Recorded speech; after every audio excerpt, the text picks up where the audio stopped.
किसी भी देश की पहचान उसकी आत्मा, उसके संविधान में बसती है। ये सिर्फ कानूनों की एक किताब नहीं होती, बल्कि ये बताती है कि वो देश क्या सोचता है, क्या सपने देखता है। तो आज हम बात करेंगे भारत के संविधान की, एक ऐसी कहानी जो इसे दुनिया में सबसे खास, सबसे अलग बनाती है।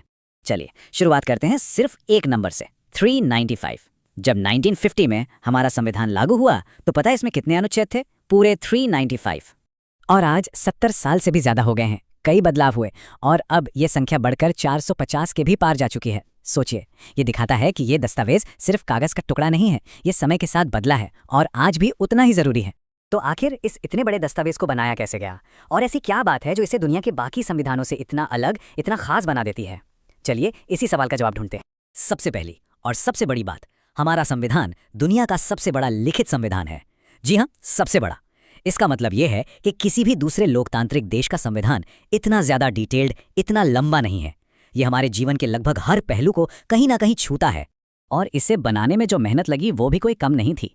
सोचिए, 9 दिसंबर 1946 को संविधान सभा ने काम शुरू किया और फिर लगभग 3 साल, मतलब ठीक ठीक बताऊं तो 2 साल 11 महीने और 18 दिन की लगातार मेहनत, बहसों और चर्चाओं के बाद 26 नवंबर 1949 को जाकर हमारा संविधान तैयार हुआ।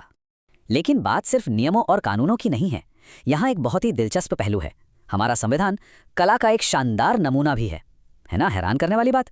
इस पूरे विशाल काम की बागडोर थी ड्राफ्टिंग कमेटी के चेयरमैन डॉक्टर B.R. अम्बेडकर के हाथों में। उनकी दूरदृष्टि और मेहनत ने ही इस मुश्किल काम को एक दिशा दी, और यही वजह है कि आज हम सब उन्हें भारतीय संविधान का जनक कहते हैं। एक ऐसा सम्मान जो उनके योगदान को हमेशा जिंदा रखेगा। अच्छा, जब भी कोई संविधान के बारे में सोचता है तो दिमाग में क्या आता है? एक टाइप किया हुआ बहुत ही फॉर्मल सा लीगल डॉक्यूमेंट, है ना? लेकिन यहीं पर भारतीय संविधान सबको चौंका देता है। इसकी जो ओरिजिनल कॉपीज हैं वो टाइप्ड है ही नहीं। उन्हें तो शांति निकेतन के कलाकारों ने अपने हाथों से खूबसूरत कैलीग्राफी में लिखा है। मतलब इसका हर पन्ना, हर एक पन्ना अपने आप में एक आर्ट पीस है। ये सिर्फ दस्तावेज नहीं है, ये भारत की आत्मा की कलात्मक झलक है। और इस अद्भुत कलाकारी के पीछे थे मशहूर कलाकार नंदलाल बोस और उनकी टीम। उन्होंने संविधान के हर भाग को भारत के हजारों साल पुराने इतिहास और संस्कृति को दिखाने वाली खूबसूरत तस्वीरों से सजाया। आप सोच सकते हैं, ये इसे सच में एक बेजोड़ दस्तावेज बना देता है। तो ये तो हुई इसकी बाहरी खूबसूरती की बात, लेकिन चलिए अब जरा अंदर झांकते हैं, उन विचारों और सिद्धांतों को समझते हैं जो इस संविधान की असली जान है, असली ताकत है। हमारे संविधान को बनाने वालों ने एक बहुत ही समझदारी का काम किया। उन्होंने दुनिया भर के संविधानों को पढ़ा और जहां से भी जो सबसे अच्छी बात मिली उसे अपना लिया। जैसे फंडामेंटल राइट्स का आइडिया लिया गया अमेरिका से, सरकार का पार्लियामेंट्री सिस्टम ब्रिटेन से, और सरकारों को क्या करना चाहिए इसके लिए डायरेक्टिव प्रिंसिपल्स लिए गए आयरलैंड से। मतलब दुनिया भर की अच्छाइयों का एक संगम। और इन सब में से जो सबसे जरूरी चीज है वो है हमारे मौलिक अधिकार। ये संविधान की आत्मा है। ये सिर्फ कुछ लिखे हुए अधिकार नहीं है, बल्कि ये हर नागरिक को मिली एक गारंटी है, सम्मान की, बराबरी की और आज़ादी की। और इसकी असली पावर जानते हैं क्या है? वो ये है कि अगर किसी को भी लगे कि उसके इन मौलिक अधिकारों को कोई छीन रहा है, तो वो इंसान सीधा हाई कोर्ट या सुप्रीम कोर्ट जा सकता है। कोई लंबी चौड़ी प्रक्रिया नहीं, ये न्याय पाने का एक सीधा और बहुत शक्तिशाली रास्ता है।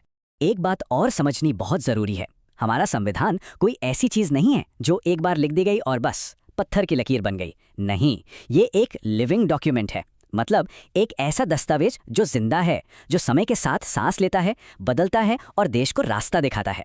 और इसका सबसे बड़ा सबूत क्या है? इसमें हुए 100 से भी ज्यादा संशोधन।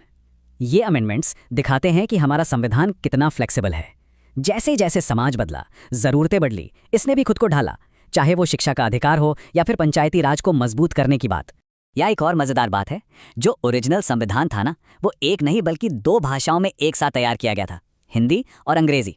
ये दिखाता है कि शुरुआत से ही हमारे देश की भाषाई विविधता को कितनी इज्जत दी गई, और ये सिद्धांत आज भी हमारी पहचान का एक बहुत मजबूत हिस्सा है। और आखिर में एक सवाल, 26 जनवरी ही क्यों? संविधान तो 26 नवंबर को ही तैयार हो गया था, तो फिर 2 महीने का इंतजार क्यों? ये कोई रैंडम डेट नहीं थी, इसके पीछे एक बहुत बड़ा ऐतिहासिक कारण है। 26 जनवरी 1930 को पूर्ण स्वराज दिवस यानी पूरी आज़ादी का दिन मनाया गया था।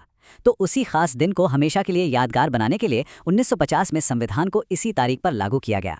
तो ये सारी बातें हमें एक बहुत गहरे सवाल पर लाकर खड़ा कर देती हैं। एक ऐसा दस्तावेज जो लगातार बदलता रहता है, क्या वो हमेशा देश की असली आत्मा को, उसकी मूल भावना को दर्शा सकता है? ये सवाल ही दिखाता है कि भारत का संविधान सिर्फ एक किताब नहीं है, ये एक चलती हुई बातचीत है, एक ऐसा संवाद जो भारत के कल, आज और आने वाले कल की कहानी कहता है।